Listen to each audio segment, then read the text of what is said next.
On the surface, this Portkeys field monitor looks pretty much the same as any monitor in the same price range. But trust me, there's a feature in there that's an absolute game changer for sports videographers.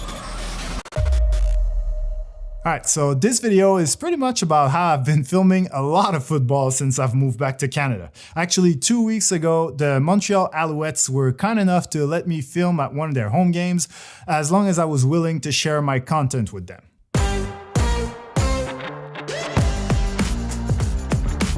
Side note, offering to film for free and share your content is a great way to get your foot in the door of professional or semi-professional sports teams in your area who are very active on social media but don't exactly have NFL budgets when it comes to videography. You may not make any money short term, but at least you're getting professional experience while building an impressive portfolio. And more importantly, you never know who's watching your videos.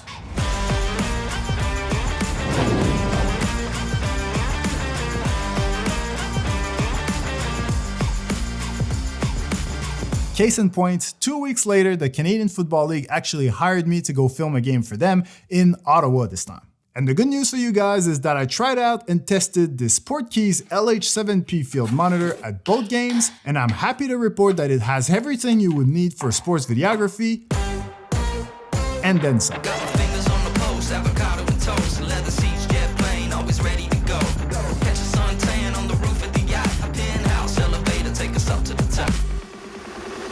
Spoiler alert, if you struggle to keep the right player in focus when filming fast action sports like football, then you definitely want to watch this video because this guy is like steroids for your autofocus.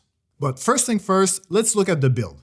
This is a 7-inch monitor, so quite bigger than most models out there, which is very helpful again for focusing purposes. But even though the screen is bigger, it's actually super thin and also very light at only 235 grams. On the top, there are 4 customizable function buttons, a screen lock, a battery release, and a power switch.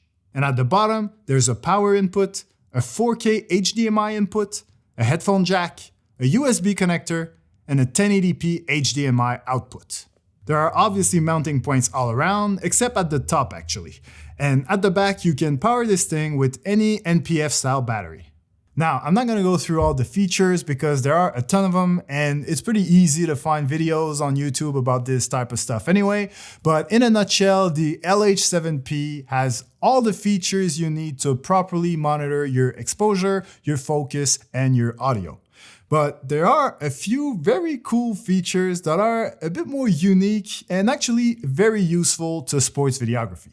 Like gesture zooming, for example, which allows you to punch in on the screen using your fingers the same way you would on your phone or your tablet.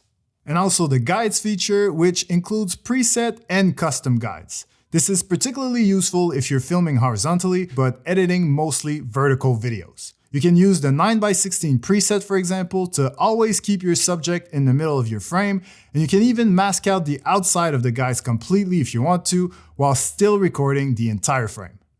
At 1000 nit, it's definitely not the brightest field monitor in the world, but 1000 nit is pretty much what I would consider the minimum requirement to film outdoors in broad daylight.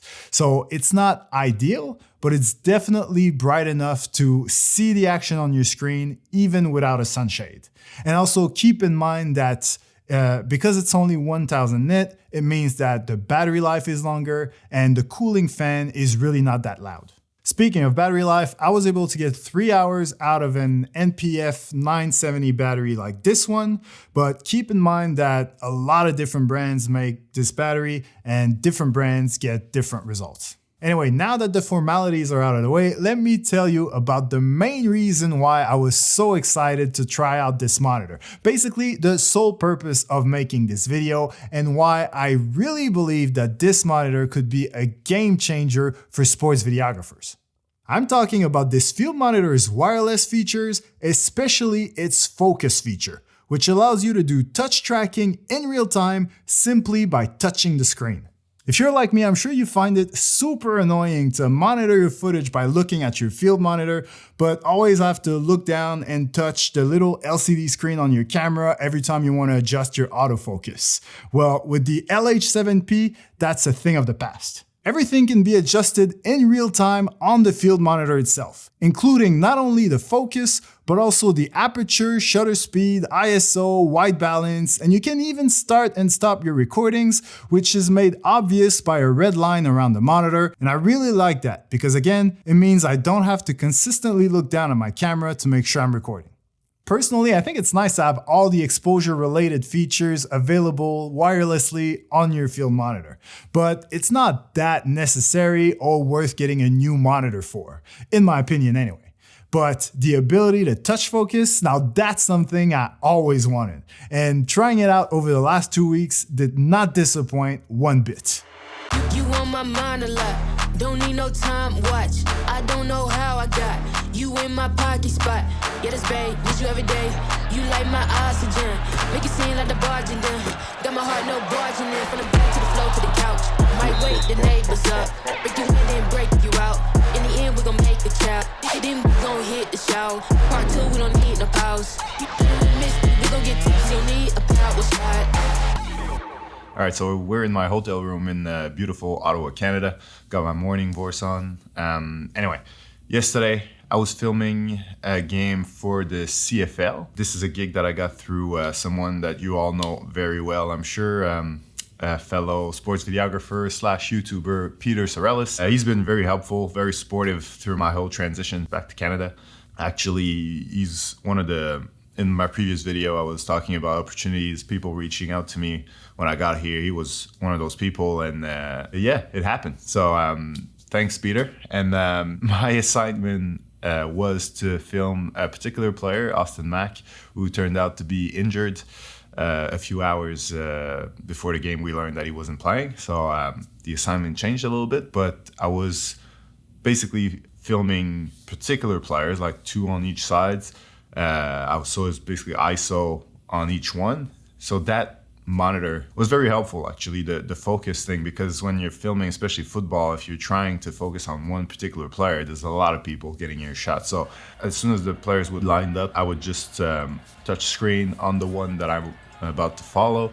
Focus would stick to him, and I would just follow him, whether he's rushing or DB or whatever the case may be.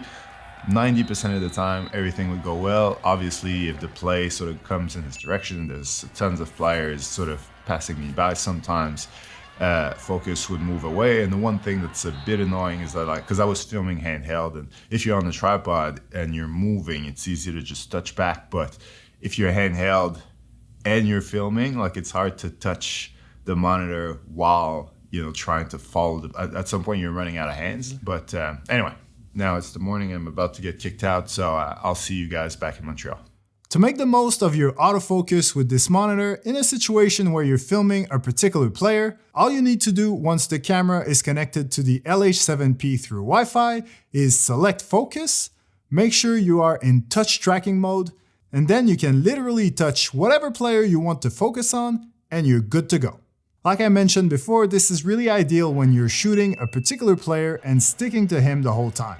But if you're just following the action in general, you'll probably have to touch focus on your field monitor while the play is happening. So I definitely recommend using a tripod so that your camera doesn't shake every time you touch the screen. And by the way, the wireless control of this monitor is a two-way control.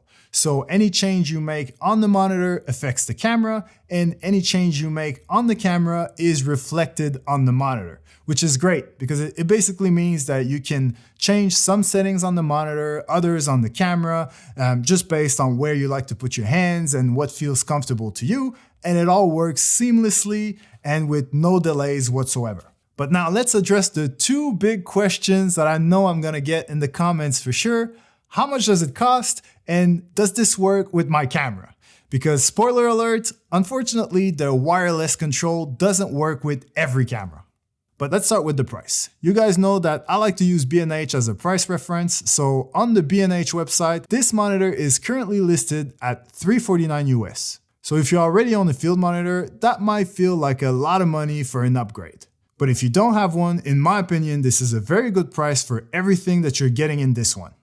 And regarding the list of cameras that the LH7P is compatible with, I don't want to go through it in this video because I'm sure the list will keep growing over time and whatever I say now won't be exactly true in a few months. So instead, I've put a link in the description below that you can use, first of all, to buy the monitor if you're interested, but also to find all the up-to-date information about camera compatibility. So anyways, thanks again to Peter for hooking me up with the CFL. As I've said before, networking is a very powerful thing in our industry. So if you're starting up, make sure to introduce yourself and connect with other sports videographers online and in real life. And I promise you, great things will come out of it.